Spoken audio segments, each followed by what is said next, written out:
Hello friends, welcome to my channel.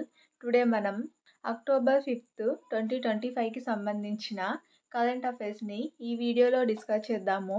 మా ఛానల్ని కనుక ఫస్ట్ టైం చూస్తున్న వాళ్ళు ఉంటే వీడియోని లైక్ చేసి ఛానల్ని సబ్స్క్రైబ్ చేసుకోండి. వీడియో కింద డిస్క్రిప్షన్లో టెలిగ్రామ్ ఛానల్ లింక్ ఉంటుంది, అందులో కూడా జాయిన్ అవ్వండి. ఇంపార్టెంట్ కంటెంట్ అందించడం జరుగుతుంది. డైలీ కరెంట్ అఫైర్స్కి సంబంధించిన వీడియోస్ అప్లోడ్ చేయడం జరుగుతుంది. సో వీడియోస్ మిస్ అవ్వకుండా ఉండాలంటే మా ఛానల్ని సబ్స్క్రైబ్ చేసుకొని చూడండి. డైలీ వీడియోస్ మిస్ అవ్వకుండా చూడవచ్చు. టుడే ఫస్ట్ టాపిక్ చూసినట్లయితే కోల్డ్ రిఫ్ సిరప్ను నిషేధించిన రాష్ట్రం. పిల్లల్లో దగ్గు నివారణకు కోల్డ్ రిప్ అనే సిరప్ను వాడొద్దని రాష్ట్ర ప్రభుత్వం స్పష్టం చేసింది. మధ్యప్రదేశ్, రాజస్థాన్లో ఈ సిరప్ తాగి 11 మంది చిన్నారులు మృతి చెందడంతో తెలంగాణ డ్రగ్స్ కంట్రోల్ అడ్మినిస్ట్రేషన్ ఈ హెచ్చరికలు జారీ చేసింది. తమిళనాడులోని కాంచీపురం జిల్లా తుంగవచ తీరంలోని శ్రేషాన్ ఫార్మా కంపెనీలో తయారైన batch number SR13 Coldrif సిరప్లో డైఇథిలిన్ గ్లైకాల్ అనే విషపూరిత పదార్థాలు ఉన్నట్లు ఆరోపణలు రావడంతో నిషేధం విధించింది. సో ఇటీవల న్యూస్లో చూస్తున్నాము, కోల్డ్ రిఫ్ దగ్గు సిరప్ను తాగి 11 మంది చిన్నారులు మృతి చెందడం జరిగింది. సో అందుకనే మన తెలంగాణ రాష్ట్రంలో కూడా ఈ సిరప్ను కోల్డ్ రిఫ్ అనే దగ్గుకు సంబంధించిన సిరప్ను అయితే బ్యాన్ చేయడం జరిగింది.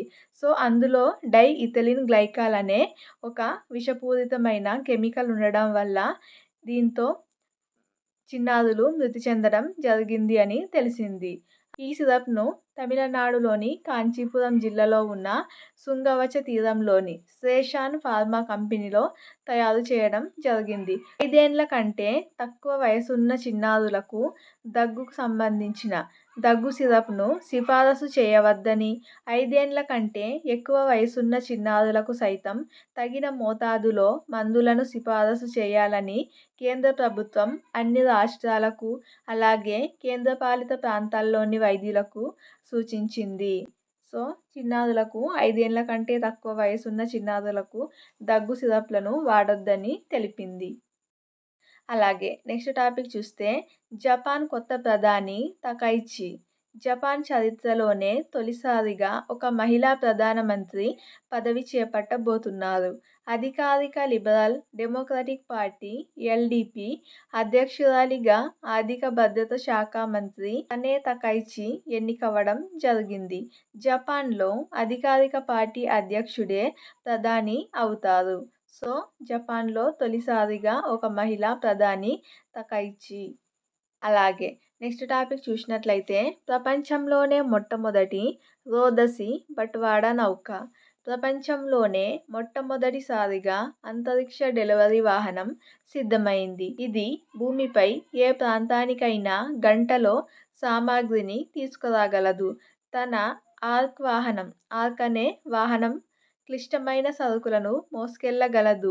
రన్వే లేకుండానే ల్యాండ్ చేయగలదని లాస్ ఏంజిల్స్లో ఉన్న యువ అంతరిక్ష రక్షణ సంస్థ ఇన్వర్షన్ వెల్లడించింది. సో ఆర్క్ అనే వాహనాన్ని అభివృద్ధి చేసింది ఈ ఇన్వర్షన్ అనే సంస్థ. ఇది ప్రపంచంలోనే మొట్టమొదటి అంతరిక్ష డెలివరీ వాహనం.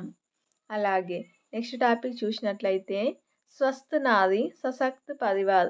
దీనికి సంబంధించి మనం సెప్టెంబర్ మంత్లో కూడా ఈ పథకానికి సంబంధించి డిస్కస్ చేయడం జరిగింది. స్వస్థ్ నారీ సశక్త్ పరివార్ అనే పథకాన్ని ప్రధాని మోదీ ప్రారంభించారు.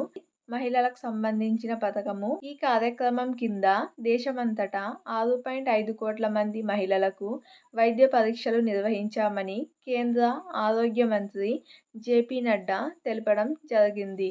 సెప్టెంబర్ 17 నుంచి అక్టోబర్ 2 వరకు స్వస్థ్ నారీ సశక్త్ పరివార్ కార్యక్రమాన్ని చేపట్టడం జరిగింది. సో ఇందులో మొత్తం 6.5 కోట్ల మంది మహిళలకు ఆరోగ్య పరీక్షలు నిర్వహించడం జరిగింది. ఇది మహిళలకు సంబంధించిన పథకం. అలాగే నెక్స్ట్ టాపిక్ చూస్తే PM సేతు. పరిశ్రమలకు కావలసిన నైపుణ్యాలకు అనుగుణంగా ITIలు ఐటీఐల నెట్వర్క్ను తీర్చిదిద్దడానికి 60,000 కోట్లతో పీఎం సేతు పథకాన్ని ప్రారంభించడం జరిగింది. పీఎం సేతు అంటే ప్రధానమంత్రి skilling and employability transformation through upgraded ITIs. So ఇది పీఎం సేతు పథకాన్ని ప్రధాని మోదీ ప్రారంభించడం జరిగింది. ఈ పథకం కింద దేశవ్యాప్తంగా 1000 ఐటీఐలను ఆధునీకరించనున్నట్లు ప్రకటించారు. సో ఐటీఐలను ఆధునీకరించడంలో భాగంగా పీఎం సేతు అనే కొత్త పథకాన్ని 60,000 కోట్లతో ప్రధాని మోదీ ప్రారంభించడం జరిగింది. అలాగే నెక్స్ట్ టాపిక్ చూస్తే శక్తి తుపాను. అరేబియా సముద్రం కేంద్రంగా గుజరాత్ తీరానికి శక్తి తుపాను దూసుకొస్తుంది. దీనివల్ల గంటకు 100 కిలోమీటర్ల వేగంతో గాలులు వీస్తాయని అధికారులు తెలపడం జరిగింది. ఈ తుపానుకు శక్తి అనే పేరును శ్రీలంక సూచించింది.